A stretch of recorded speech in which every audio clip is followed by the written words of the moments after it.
Assalamualaikum warahmatullahi wabarakatuh.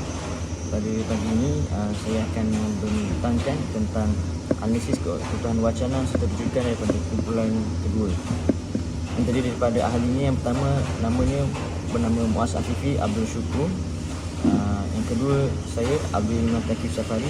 Dan yang ketiga Muhammad Aziz Aiman Amir Hamzah daripada PAI 1 PPI SMP 2023. Okay, baik, untuk pengenalan.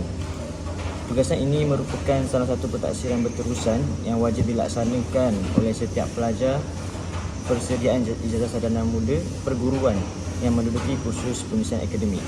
Tugasan ini juga bertujuan untuk menganalisis aspek-aspek kebutuhan wacana berdasarkan 3 artikel yang berikut. Yang pertama, sistem pendidikan tahfiz di Malaysia, pilihan ibu bapa dan warisan pendidikan Islam Andalus, suatu sorotan. Yang kedua, perkembangan tren gejala Islamofobia di negara majoriti bukan Islam. Dan yang ketiga, analisis kaedah menangani kes-kes ajaran sesat. Baiklah, itulah 3 artikel yang telah menjadi pilihan hati kami bagi membuat analisis pada pembentangan untuk kali ini. Okey, sebelum kita masuk dalam lagi tentang analisis kita, lebih bagus kita memahami apa itu kebutuhan wacana. Yang pertama adalah kebutuhan semantik. Semantik ini merupakan kajian berkenaan dengan makna suatu perkataan, frasa dan ayat dalam suatu bahasa yang digunakan dalam komunikasi lisan ataupun tulisan. Okey, kalau nak lebih lanjut lagi, bolehlah scan QR yang telah disebutkan itu. Okey, seterusnya menunjukkan analisis kebutuhan semantik berdasarkan artikel yang kami kaji. Okay, mana kita dapat lihat di sini, berdasarkan analisis yang dilaksanakan, kajian mendapati bahawa semantik memainkan peranan yang besar apabila memiliki peratusan kedua terbesar dalam penulisan jurnal yang telah dikaji. Okay, grafik di bawah menunjukkan jumlah peratusan yang terkumpul. Okay, bagi artikel yang pertama, iaitu sistem pendidikan tahfiz di Malaysia, pilihan ibu bapa dan warisan pendidikan Islam Andalus, suatu sorotan ini telah mendapati bahawa terdapat 38% kebutuhan semantik dalam artikel tersebut. Manakala perkembangan tren gejala Islamofobia di negara majoriti bukan Islam telah mendapati 45%, dan akhir sekali analisis kaedah menangani kes-kes ajaran sesat didapati terdapat 25% kebutuhan semantik dalam artikel tersebut. Okey, seterusnya yang kedua adalah kebutuhan leksikal. Kebutuhan leksikal ini merujuk kepada hubungan antara perkataan dalam sejumlah ayat, iaitu kebutuhan leksikal terbahagi pada 8 bahagian. Yang pertama adalah sinonim, antonim, hiponim, kolokasi, pembuka dan penutup, dan juga pengulangan. Untuk maklumat lebih lanjut, bolehlah scan QR code tersebut. Okay, slide seterusnya adalah analisis tentang kebutuhan leksikal yang kami kaji.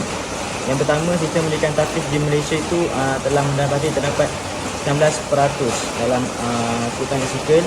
Yang kedua adalah perkembangan tren gejala Islamofobia, mendapati 10%, dan yang ketiga analisis kaedah menangani kes ajaran sesat telah mendapati 5% kebutuhan leksikal dalam artikel tersebut.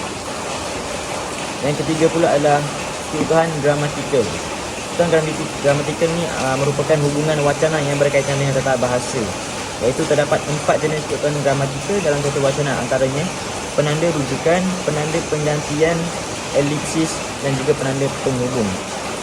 Okay, seperti biasa, kalau ingin mendalami tentang QR tersebut, bolehlah scan QR yang telah tertera. Okay, slide seterusnya menunjukkan analisis kebutuhan gramatikal berdasarkan artikel yang kami kaji. Yang pertama, sistem pendidikan tahfiz di Malaysia telah mendapati 40% kebutuhan gramatikal. Yang kedua 29%, dan yang ketiga 50%. Jadi di sini mendapati terdapat apa orang kata persentage yang agak tinggi untuk gramatikal pada artikel tersebut.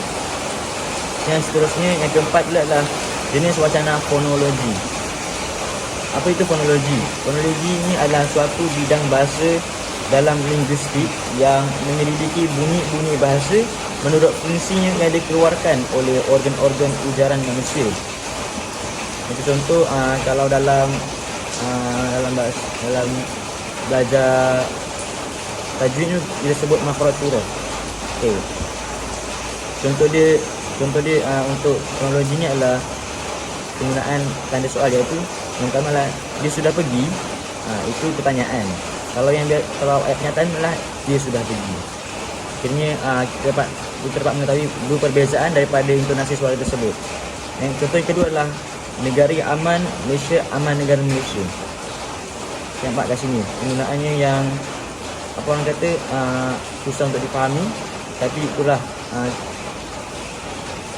kesenian dalam berbahasa. Slide seterusnya menunjukkan analisis keutamaan fonologi berdasarkan artikel yang kami kaji. Okay, seperti biasa, sistem pendidikan tahfiz di Malaysia telah mendapati 3% keutamaan fonologi dalam artikel tersebut. Yang kedua, perkembangan tren gejala Islamofobia di negara majoriti bukan Islam telah mendapati sebanyak 15% keutamaan fonologi dalam artikel tersebut. Yang terakhir sekali, analisis kaedah menangani kes keadaan sesat mendapati 4% sahaja dalam artikel tersebut. Okey, yang seterusnya yang kelima, iaitu wacana kohesi. Okey, wacana kohesi ni dapat didefinisikan sebagai aspek formal bahasa dalam wacana atau wadah ayat yang disusun secara koheren untuk menghasilkan ujaran. Contoh dia adalah, sejak pagi Encik Selambit melayan pembeli dengan penuh mesra. Peniaga yang sabar dan tabah hanya berehat sebelum matahari terbenam. Okey, kalau baca saja kita dapat faham lah. Tapi kalau ingin lebih mengerai lebih lanjut, bolehlah scan QR seperti biasa. Okey, slide seterusnya menunjukkan analisis yang kami telah kaji, iaitu yang pertama, sistem pendidikan tahfiz di Malaysia, pilihan ibu bapa dan warisan pendidikan Islam Andalus telah mendapati sebanyak 55% keutuhan kohesi dalam artikel tersebut. Dan yang kedua, perkembangan tren gejala Islamofobia di negara majoriti bukan Islam telah mencetak sebanyak 62%. Dan yang terakhir sekali, analisis kaedah menangani kes-kes aliran sesat, iaitu sebanyak 3%. Okey, di sini terdapat lihat juga terdapat jurang yang agak tinggi antara analisis antara kajian yang kami buat. Seterusnya yang keenam, ciri wacana koheren. Ciri wacana koheren ini dapat kita fahami dengan kesinambungan idea yang kemas dan teratur. Isi atau maklumat disampaikan dalam jalinan yang kemas dan rapi serta mempunyai maklumat yang jelas. Contoh dia, matahari mulai tenggelam, hari sudah senja. Burung-burung pulang ke sarang, suasana di desa itu semakin sunyi. Kiranya kat sini ada apa orang kata, ayat seterusnya tu ada kaitan dengan ayat yang ke depan tu. Nak bagi lagi fahami bahawa waktu itu memang betul-betul waktu senja. Dia orang kata sekali dia tahu masa waktu senja tu, dapat fahami bahawa ada time tu lah matahari mula tenggelam, nampak apa namanya cuaca mula menggelap dan juga burung-burung pulang ke sarang mereka. Contoh kesalahan koherensi, iaitu aku diam 1000 bahasa. Bahasa Indonesia merupakan bahasa kedua bagi sebahagian besar penduduk Indonesia. Okay, nampak kat sini tak ada kaitan langsung antara ayat yang kedua dengan ayat ketiga dengan ayat lain-lain. Jadi itulah penggunaan yang salah dalam koherensi. Untuk lebih fahami, macam biasa bolehlah scan QR code yang telah diterterakan dalam slide tersebut. Okey, slide seterusnya menunjukkan analisis keutuhan koheren berdasarkan artikel yang kami kaji, iaitu yang pertama, sebanyak 45% yang telah dikaji oleh terdapati dalam artikel sistem pendidikan tahfiz di Malaysia, pilihan ibu bapa dan warisan pendidikan Islam Andalus. Yang kedua, 38% dalam artikel perkembangan tren gejala Islamofobia di negara majoriti bukan Islam. Dan yang terakhir sekali, hanya 3% sahaja analisis kaedah menangani kes keadaan sesat. Yang ketujuh, iaitu akhir sekali, rujukan format APA. Apa itu APA? APA itu adalah Psychology America Association, iaitu organisasi saintifik dan profesional psikologi terbesar di Amerika Syarikat dengan lebih 146,000 ahli termasuk saintis, pendidik, doktor, perunding dan juga pelajar. Okey, dan terakhir tersebut telah menunjukkan contoh untuk kita membuat rujukan berdasarkan APA yang terkini, iaitu APA 7. Nampak itu maklumat atas sekali adalah nama pengarang iaitu Robert Stephen Milne. Yang kedua, nama pengarang juga Daniel K. Mosley. Yang ketiga, tahun tahun penerbitan, jadual buku, dan yang keempat adalah tempat, iaitu syarikat penerbitan. Yang APA itu adalah contoh gaya penulisan yang sebenar. Maksud kat sini adalah kita tak boleh saja tulis seperti biasa, tapi kena ikut turutan dan juga ikut gaya penulisan itu sendiri. Okey, slide seterusnya pula, iaitu rujukan analisa. Kepentingan rujukan analisa ini adalah untuk senaraikan rujukan yang dibina akan memberi ruang kepada penyelidik yang berminat untuk membuat pembacaan dan penyelidikan lanjut. Jadi apabila kita ni nak buat kajian, kita tengok rujukan tu pun dah dapat faham dah apa yang artikel ni ataupun analisis ini sedang dibincangkan. Yang kedua pula, senarai ini juga adalah untuk memberi penghargaan kepada penulis-penulis lain yang menyumbang teori, pendapat dan sebagainya. Jadi selain kita buat rujukan analisis, kita juga boleh selitkan nama-nama yang menyumbang idea dalam pembuatan analisis tersebut. Yang ketiga, rujukan dan bibliografi ini menampakkan senarai sumber yang digunakan adalah berkaitan dengan topik penyelidikan.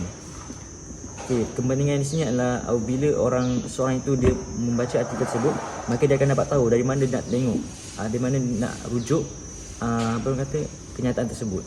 Yang sekali adalah terakhir sekali ada senarai ini dapat membuktikan kesahihan suatu penyelidikan. Nampaklah bahawa analisis ataupun kajian kita buat tu adalah sahih dan juga kukuh. Okey, sebelah tu adalah contoh dia. Nampak tulisan itu ikut turutan, mula-mula nama penerbit, lepas tu nama penerbitan, tahun penerbitan, judul buku, tempat syarikat penerbitan. Okey, tambahan pula, nota tambahan. Contoh rujukan di atas itu adalah betul dan tepat mengikut format APA yang terkini berdasarkan jurnal daripada salah seorang pelajar. Okey, seperti yang kita tahu, APA ini adalah suatu benda yang orang kata sentiasa berevolusi. Jadi sekarang ni APA 7, jadi kita perlulah mengikuti semua format-format yang telah disediakan bagi memenuhi syarat-syarat untuk membuat analisis serta rujukan. Okey, slide seterusnya adalah analisis keutuhan rujukan berdasarkan artikel yang dikaji. Okey, sistem pendidikan tahfiz ni dapat di Malaysia telah mendapati bahawa sebanyak 50% dalam artikel tersebut.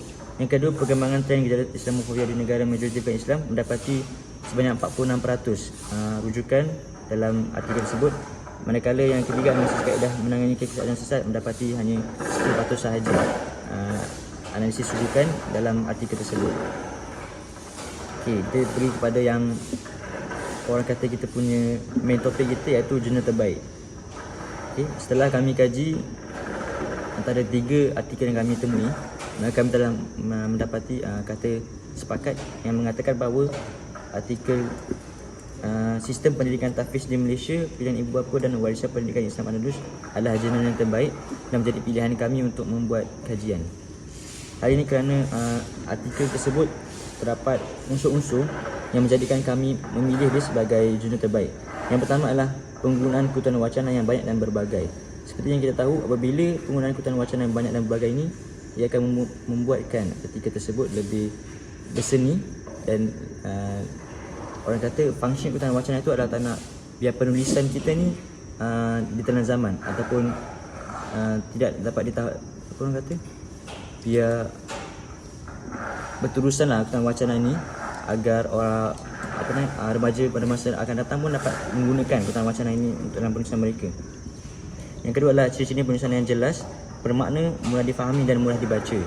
Yang ketiga, penulisan yang tidak bersifat sama-sama dan tidak kabur. Dan terakhir sekali adalah gaya penulisan akademik yang jelas, menggunakan kata-kata yang pendek, ringkas dan jitu. Okey, itu sahaja. Seterusnya pula adalah faktor yang mempengaruhi kelemahan sebuah jurnal. Jadi di sini kami dapat menemukan sebanyak 3 faktor yang mempengaruhi kelemahan sebuah jurnal tersebut. Yang pertama adalah gaya penulisan yang buruk, termasuk tata bahasa yang tidak baik, struktur yang tidak teratur atau gaya penulisan yang kabur dapat membuatkan jurnal sulit untuk difahami. Okey, nampak di sini bahawa gaya penulisan yang buruk serta tata bahasa yang tidak teratur. Jadi fungsi untuk kita menggunakan gaya tata bahasa yang betul adalah untuk memastikan bahawa penggunaan tata bahasa ataupun keutamaan wacana itu sentiasa betul dari semasa ke semasa, biar nanti kita tidaklah terpesong daripada jalan yang lurus. Yang kedua adalah jurnal yang memiliki kesimpulan yang tidak jelas atau tidak mengaitkan isi kembali kepada tujuan penelitian akan mengakibatkan pembaca mungkin merasa tidak puas hati atau tidak yakin dengan hasil penelitian. Okay, seperti yang kita beritahu tadi, fungsi rujukan itu sendiri adalah untuk memastikan bahawa pembaca itu orang kata yakin dengan rujukan kita. Jadi apabila kita membuat penelitian yang tidak baik, maka orang pun akan tidak puas hati dan akan menganggapkan bahawa rujukan kita ni adalah rujukan yang tidak sahih dan juga tidak kukuh. Yang ketiga adalah kekurangan sumber rujukan yang menyebabkan jurnal kurangnya dasar teoritis atau penelitian yang mendukung jurnal tersebut. Seperti yang diberitahu tadi, itulah fungsi rujukan yang sebenar. Biar sumber rujukan kita itu dapat mendukung jurnal tersebut. Okey, kesimpulannya, berdasarkan kajian ini kita dapat menyimpulkan bahawa penggunaan kebutuhan wacana serta rujukan merupakan aspek yang penting dalam membina suatu karya penulisan ilmiah. Selain itu, sesebuah penulisan juga mestilah mempunyai ciri-ciri seperti jelas, bagi mudah difahami, mudah dibaca, tidak memberi ruang untuk disalah tafsirkan serta tidak bersifat sama-sama tidak kabur. Apabila kita membuat kajian ataupun jurnal yang orang mudah fahami dan mudah dibaca, maka secara langsung orang akan minat dan tertarik dengan rujukan kita. Okey, gaya penulisan akademik yang jelas mestilah menggunakan kata-kata yang pendek, ringkas dan jitu. Perkataan yang berbelit-belit dan terlalu panjang akan menyebabkan penulisan itu sukar difahami dan menyebabkan baca hilang tumpuan. Okey, itu saja untuk analisis kami pada hari ini. Sekian, wabillahi taufiq wal hidayah. Wassalamualaikum warahmatullahi wabarakatuh.